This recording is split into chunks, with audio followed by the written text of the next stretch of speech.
Freedom TV ಸದಾ ಜನಸಾಮಾನ್ಯರ ಶಕ್ತಿ. ಜನವಿರೋಧಿ ಕೃತ್ಯ ಎಲ್ಲಿ ನಡೆಯುತ್ತೋ ಅದನ್ನು ವಿಸ್ತೃತವಾಗಿ ಬ್ರೇಕ್ ಮಾಡ್ತೀವಿ. ನೆನೆ ದಿನ ಮಲ್ಲಿಕಾರ್ಜುನ ಮುತ್ಯ ವಿರುದ್ಧ ದಾಖಲಾಯಿತು ದೂರು. ಫ್ರೀಡಂ ಟಿವಿ ವಿಸ್ತೃತವಾಗಿ ಸುದ್ದಿಯನ್ನು ಬ್ರೇಕ್ ಮಾಡಿದ ಕೆಲವೇ ಗಂಟೆಗಳಲ್ಲಿ ದಾಖಲಾಯಿತು ದೂರು. ಫ್ರೀಡಂ ಟಿವಿ ಬ್ರೇಕ್ ಮಾಡಿದ್ದ ಸುದ್ದಿ. ಮುತ್ಯ ವಿರುದ್ಧ ಈಗ ದೂರು ದಾಖಲಾಗಿದೆ. ಮುಗ್ಧ ಪ್ರಾಪ್ತೆ ಜೊತೆ ಅಮಾನವೀಯವಾಗಿ ನಡೆದುಕೊಂಡಿದ್ದ ಮುತ್ಯ.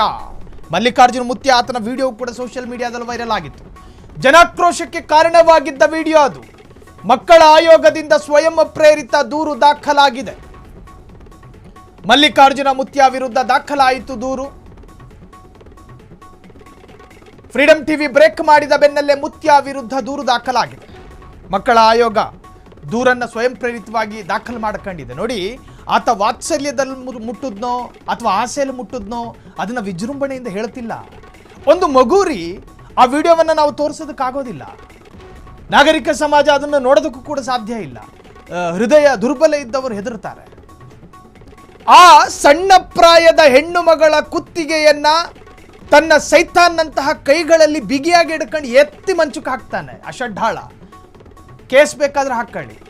ಒಂದು ಸಣ್ಣ ಮಗಳ ಕುತ್ತಿಗೆಯನ್ನ, ಸಣ್ಣ ಮಗಳು, ಎಳೆಯ ಪ್ರಾಯ, ನೋಡಿ ಆ ದೃಶ್ಯವನ್ನು ನಾವು ತೋರಿಸ್ತಾ ಇಲ್ಲ.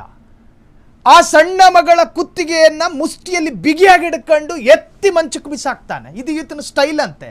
ನಿನ್ನ ಶೋಕಿ, ನಿನ್ನ ಸ್ಟೈಲು ನಿನ್ನ ಮನೆಯ ಬೆಡ್ರೂಮಲ್ಲಿ, ಸಾಮಾಜಿಕವಾಗಲ್ಲ, ಸಣ್ಣ ಮಕ್ಕಳ ಜೊತೆಯಲ್ಲ.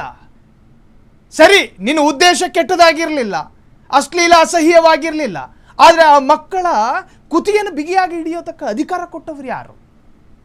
ಅಧಿಕಾರ ಕೊಟ್ಟವ್ರು ಯಾರು? ಅದನ್ನು ನಿಂತ್ಕೊಂಡು ಚಂದ ನೋಡಿದ ಅಲ್ಲೊಂದಷ್ಟು ಸಾರ್ವಜನಿಕರಿದ್ರು. ಚಂದ ನೋಡಿ ಸಾರ್ವಜನಿಕರು. ಇದು ಮುತ್ಯಾನ ಸ್ಟೈಲು ಅಂತೆ. ಇದು ವಿಭಿನ್ನ ಸ್ಟೈಲ್ ಅಂತೆ ಈತನದ್ದು. ಇದು ಸ್ಟೈಲ್ ಅಲ್ಲ, ನಿನ್ನ ದೌರ್ಬಲ್ಯ, ಇದು ನಿನ್ನ ವೀಕ್ನೆಸ್ಸು. ಸಹಿಸೋದಿಲ್ಲ ಸಮಾಜ ಇದನ್ನೆಲ್ಲ. ಮುತ್ಯ ಅಂದ್ರೆ ಏನು ಅಂತ ಕೇಳಿದ್ರೆ ಆತನಲ್ಲಿ ಉತ್ತರ ಇಲ್ಲ. ಗುಟ್ಕಾ ಹಾಕೊಂಡು ಅಗಿಯೋದೇನು ಮುತ್ಯಾರ ಜೀವನ ಶೈಲಿ? ತೊಡೆ ಕಾಣಿಸೋ ಚಡ್ಡಿ ಹಾಕೊಂಡು ತಿರುಗಾಡೋದೇನು ಮುತ್ಯಾರ ಸ್ಟೈಲು? ಕೂಸು ಮೂಡದ ಹೆಣ್ಣು ಮಕ್ಕಳ ಹೊಟ್ಟೆಯ ಭಾಗವನ್ನು ಸವರಿ ಭಸ್ಮ ತೀಡೋದೇನು ಮುತ್ಯಾರ ಸ್ಟೈಲು? ಖಂಡಿತ ಅಲ್ಲ. ಈ ತರಹದ ಹಾವಳಿಗಳು ನಿಲ್ಲಬೇಕು. ನಿಲ್ಲದಲೇ ಇದ್ರೆ ನಾವು ನಿಲ್ಲಿಸ್ತೀವಿ. ಸಮಾಜದ ಮುಂದೆ ನಗ್ನ ಸತ್ಯಗಳನ್ನು ಹೇಳ್ತೀವಿ. ನಮ್ಮ ನಾಲಿಗೆ ಸ್ಕ್ರೀನ್ನಲ್ಲಿ ಬರೋ ಅಕ್ಷರಗಳನ್ನು ಮಾತ್ರ ಹೇಳೋದಲ್ಲ. ಸಮಾಜವನ್ನು ತಿದ್ದು ತೀಡುವ ಅತಿ ದೊಡ್ಡ ಜವಾಬ್ದಾರಿ ಇದೆ ಮಾಧ್ಯಮಕ್ಕೆ. ಈ ತರಹದ ಕೃತ್ಯಗಳು ನಿಲ್ಲಬೇಕು. ಈಗಾಗಲೇ ಈ ವಿಡಿಯೋದ ಪರವಿರೋಧ ಚರ್ಚೆಗಳಾಗ್ತಾ ಇದೆ. ಕೆಲವರು ಇದನ್ನು ಸಮರ್ಥನೆ ಮಾಡ್ಕೊಳ್ಳೋದು. ಅವರು ಮುತ್ಯಾರಿ, ಮುತ್ಯ ಅಂದರೆ ಏನು? ಪ್ರಶ್ನಾತೀತ ನಾಯಕನೇನು? ಋಗ್ವೇದದ 8ನೇ ಭಾಗದಲ್ಲಿ ಏನು ಹೇಳ್ತಾ ಇದೆ ಅಂತ ಕೇಳಿದ್ರೆ ಇದರಲ್ಲಿ ಉತ್ತರ ಇಲ್ಲ.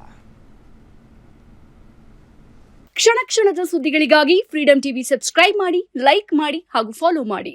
ಹೊಸ ಸುದ್ದಿಗಳ ನೋಟಿಫಿಕೇಶನ್ಗಾಗಿ ಬೆಲ್ ಐಕಾನ್ ಮೇಲೆ ಕ್ಲಿಕ್ ಮಾಡಿ.